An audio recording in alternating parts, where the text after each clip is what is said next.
তুমি আমাকে ওই রূপটা একটু দেখায়া দাও না, আমি সহ্য করতে পারবো, আমার কোনো সমস্যা হবে না, তুমি আমাকে তোমার ওই রূপটা একটু দেখায়া দাও।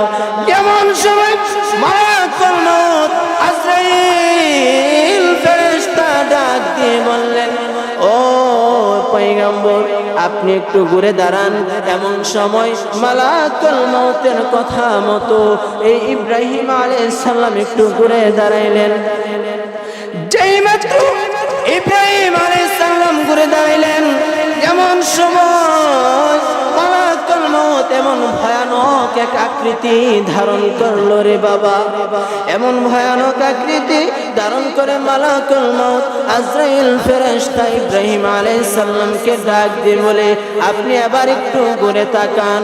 যেই মাত্র ইব্রাহিম আলাইহিস সালাম ঘুরে তাকাইলেন, তাকানোর পরে মালাকুল মউতের এই আকৃতি কি ধারণ করলেন ইব্রাহিম আলাইহিস সালাম, তিনি বলেন, আমি তাকে দেখি মালাকুল মউত এমন এক ভয়ানক আকৃতি ধারণ করলো যে এমন বিশ্রী একটা দত্তের মতো লোক দাঁড়াইয়া আছে। আহারে, এমন বিশ্রী একটা দত্তের মতো লোক দাঁড়াইয়া আছে, আর তার শরীরের পশমগুলি একবারে খাড়া খাড়া, সে শরীর থেকে এমন দুর্গন্ধ আসতেছে যে সহ্য করার মতো না, আর তার শরীর দিয়া এমন দুর্গন্ধ আসতেছে যা বর্ণনা করা যাবে না। আজরাইলের নাক মুখ চারা দিয়ে আগুনের ধোঁয়া বের হইতেছে। এই দৃশ্য দেখে ইব্রাহিম আলাইহিস সালাম বেহুশ হয়ে গেলেন। যখন বেহুশ হয়ে গেল, কিছু সময় বেহুশ হয়ে থাকার পরে যখন তার জ্ঞান ফিরে আসলো, তিনি এবার মালাকুল মউত আজরাইল ফেরেশতাকে ডাক দিয়ে বলে, আজরাইল রে, দুনিয়ার মধ্যে যদি বেঈমান নাফরমানদের জন্য কোনো কষ্টদায়ক জিনিস না থাকে, যদি কোনো মুসিবত না থাকে, তাহলে তাদের জন্য গো তোমার এই ভয়ানক আকৃতিটাই যথেষ্ট। মুসিবতের জন্য এই আজরাইলের ভয়ানক আকৃতিটাই যথেষ্ট হয়ে যায়। হাদিস শরীফের মধ্যে আছে, যখন বৎকারের মৃত্যুর সময় ঘনিয়ে আসবে, এমন সময় আল্লাহ রাব্বুল আলামিন মালাকুল মউত ফেরেশতাকে ডাক দিয়ে বলবে, আজরাইল যাও, জলদি করে যাও, আমার এই নাফরমানের জানটা কবজ করে নিয়ে আসো। আমি আজ তাকে শাস্তি দিব।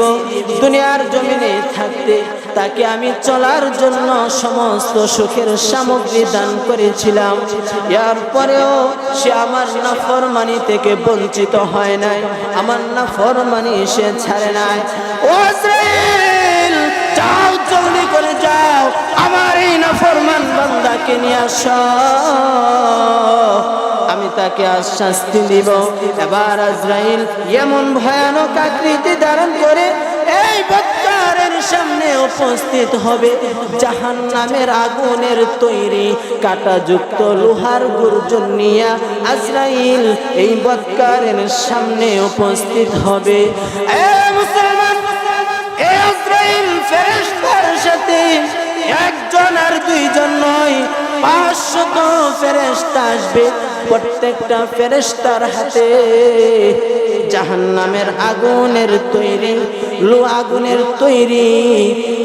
তৈরি গুলা থাকবে, যে গুলা এই নাফরমানের জন্য নিয়ে আসা হবে। মালাকুল আজরাইল ফেরেশতা এবার এই নাফরমানের কাছে আইসা এই নাফরমানটাকে পিটাইতে আরম্ভ করবে। পিটানোর কারণে তার সাথে যে লোহার গর্জন থাকবে, কাঁটাগুলো ওই বেঈমানের নাফরমানের শিরায় শিরায় ঢুকে যাবে। ঢুকে যাওয়ার পরে এই বেঈমানটা বেহুশ হয়ে যাবে। আর 500 ফেরেশতা যারা এই নাফরমানের জন্য আসবে, এই ফেরেশতাগুলা এই নাফরমানকে, এই নাফরমানের রূহটাকে হাতের আঙ্গুল থেকে টেনে পায়ের গোড়ালি পর্যন্ত এনে বন্ধ করে দিবে, আবার পিটাইতে আরম্ভ করবে। এরকম ভাবে এই নাফরমানকে যখন এরকম ভাবে পিটাইতে আরম্ভ করবে, এবার পিটাইতে পিটাইতে হাঁটু পর্যন্ত এনে বন্ধ করে দিবে, আবার পিটাইতে শুরু করবে, এবার পিটাইতে পিটাইতে তাকে স্থানে স্থানে বন্ধ করে দিবে। যখন তার প্রত্যেকটা স্থান বন্ধ হয়ে যাবে, এই নাফরমানটার প্রত্যেকটা স্থানে স্থানে যখন বন্ধ করে দেওয়া হবে, এবার এই নাফরমানের থুতনির নিচে একটা আগুনের গোলা রেখে দেওয়া হবে। থুতা ছিলেননি, এই যে থুতা এটার কর, এই থুতার নিচে রে ভাই একটা আগুনের গোলা যখন রেখে দেওয়া হবে, আর আজরাইল ফেরেশতা বলবে, এ নাফরমান বের হয়ে আয়, এবার জাহান্নামের দিকে চলো। এই নাফরমানের সম্পর্কে আমার আল্লাহ রব্বুল আলামিন কুরআনুল কারীমের মধ্যে বলেন, ওয়ালাউ তারা ইযিল যালিমুনা ফি গামারাতিল মাউত ওয়াল মাউতি ওয়াল মালাইকাতু বাসিতু আইদিহিম আখরিজু